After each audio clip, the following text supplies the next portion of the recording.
Salam à tous la famille, c'est Ben Grise. Aujourd'hui on se retrouve pour un nouveau débrief. Ça y est, qu'est-ce que c'est mérité, hein? C'est mérité. J'ai rien à dire. C'est mérité. Parce que sincèrement, ce match, on a fait un match médiocre. Alors oui, on met 2 buts et on arrive à s'en sortir quasiment. Parce que malgré la défaite, on arrive quand même à mettre 2 buts. On perd que 3-2. Mais sincèrement, ce match est totalement décevant. Alors oui, il y a eu l'absence de Benzema, l'absence de Modric, l'absence de Valverde. Tu vois que ces 3 joueurs te manquent, mais pas que Benzema. Tu as aussi Modric et Valverde, mais j'ai plus envie de dire surtout Valverde. Valverde sur le côté droit t'aurait apporté beaucoup de choses. C'est la première défaite de la saison du Real. Et sincèrement, sans ces 3 joueurs, là, ce match-là, on était à la ramasse. Début de match catastrophique. On encaisse 2 buts. 2 buts. Et sincèrement, jusqu'à la 35e minute, avec l'occasion de Rodrigo, jusqu'à la 35e minute, aux alentours de la 35e, pratiquement vers la 40e minute, on n'a pas eu d'occasion, on n'a pas eu de situation. C'est Leipzig qui avait que des occasions. C'est Leipzig qui avait que des occasions.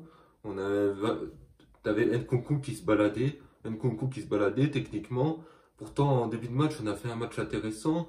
Je voyais Camavinga qui faisait un bon début de match. Et techniquement parlant, il était intéressant. T'avais Vinicius qui apportait quelque chose. Tu sentais qu'il y avait un moyen de les inquiéter de par nos qualités offensives.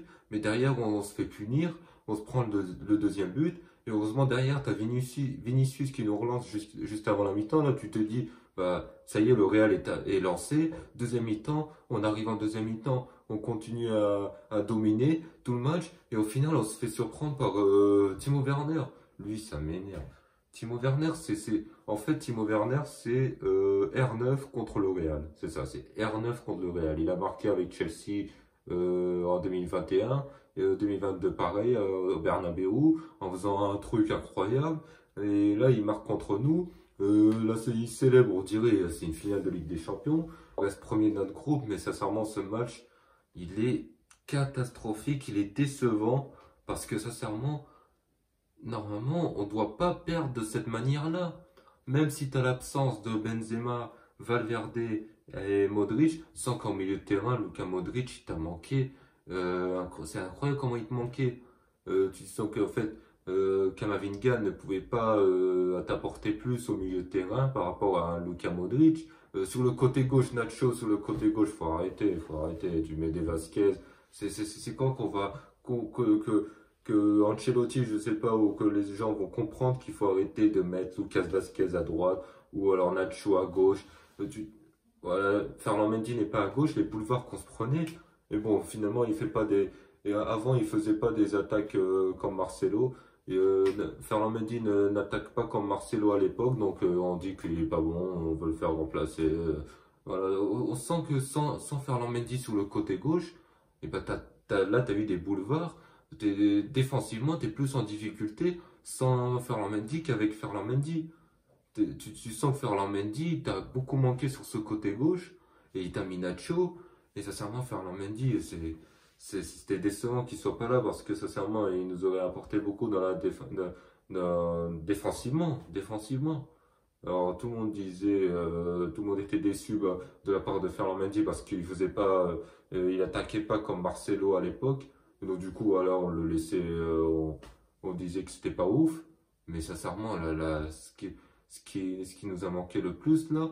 Alors déjà, Luka Modric, Benzema en attaque qui n'était pas là pour faire jouer les autres, pour faire jouer Vinicius, mais surtout en défense, le côté gauche.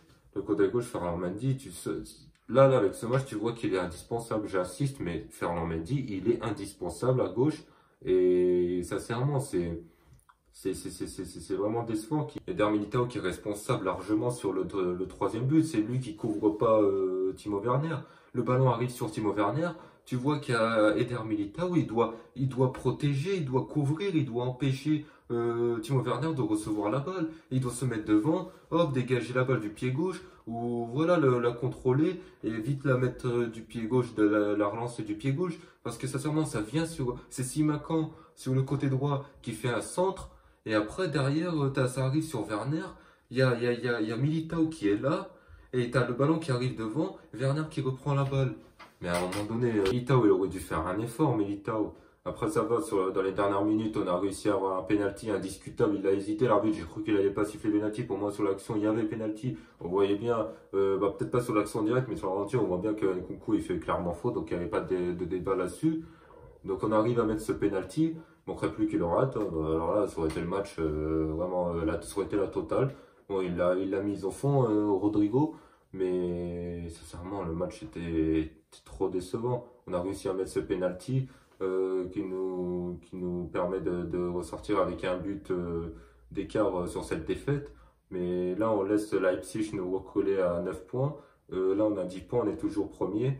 Ça va se jouer la semaine prochaine, je crois. La semaine prochaine, il y aura la dernière journée. La dernière journée, ouais, ce sera la semaine prochaine, la dernière journée de Ligue des Champions. Je sais plus ce sera contre qui, mais ce sera contre le Celtic Glasgow, donc il faudra impérativement gagner pour rester premier de notre poule, parce qu'on peut pas rester, on peut pas être deuxième de notre poule. Mais en tout cas, ce match, ça m'a saoulé. Alors, c'est que la première défaite de la saison, ça va, mais ce match-là, vraiment les lacunes qu'on a montrées, sur le côté gauche, sans Ferland Mendy, on se prend des boulevards. Au milieu de terrain, sans Luka Modric, tu sens qu'il y a un manque, en fait. Tu sens qu'il y a un manque. Sans Luka Modric, Toni Kroos, il a fait un mauvais match. En fait, tout le monde a fait un mauvais match.